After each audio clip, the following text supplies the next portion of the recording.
Մենք շատ հստակ մեր դիմումում ցույց էինք տվել, որ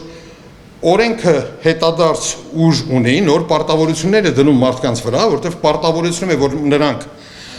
ապացուցեն իրենց գույքի օրինականություն եւ պարտավորություն են նրանց, որպեսզի նրանք պահպանեին այն ապացույցները, այն գույքի հետ կապված ապացույցները, որոնք նրանք ձեռք են բերել մինչև օրենքի ընդունումը։ Այսինքն մեր կարծիքով, եթե ապագայի համար կարելի է նման պահանջ դնել, ապա նախկինում ձեռք բերված գույքի հետ կապված նման պահանջ դնելը դա նշանակում է օրենքին տալ հետադարձ ուժ։ Որպեսզի ավելի պատկերավոր լինի, ես կառաջարկեի մի պահ պատկերացնեք, որ ընդունվում է մի անհեթեթ օրենք, որ ձեր հագի շորերը, եթե դուք չհիմնավորեք, որ ձեռք եք բերել խանութից կամ նվեր եք ստացել, համարվում են ապօրինի եւ ձեզանից պետք է վերցվեն։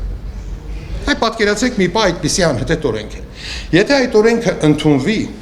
ապա բնական է, որ հետագայում դուք եւ չեկերը կպահպանեք, նվեր ստանալուց էլ մի հատ էլ գրավոր պայմանագիր կստորագրեք, հավանաբար մի հատ էլ նոտարի մոտ գնաք։ Բայց եթե խոսքը վերաբերվի այս պահին ձեր հագած շորերին, հավանաբար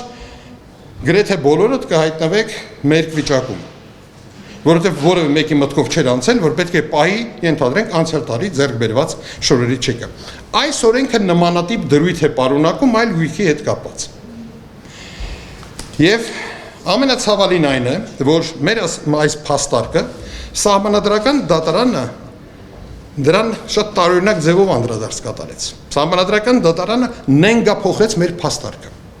Մեր փաստարկի փոխարեն այն փոխարինեց, կարծես թե մենք ասում էինք, որ ապօրինի գույքը նախկինում պաշտպանված էր, իսկ հիմա ուրեմն դուք հարցականի տակ եք դնում, դրա համար հետադարձություն ունի, նման բան մեր դիմումը չէր պարունակում։ Բայց սահմանադրական դատարանը հորինեց, իբրև թե մենք նման պնդում ենք արել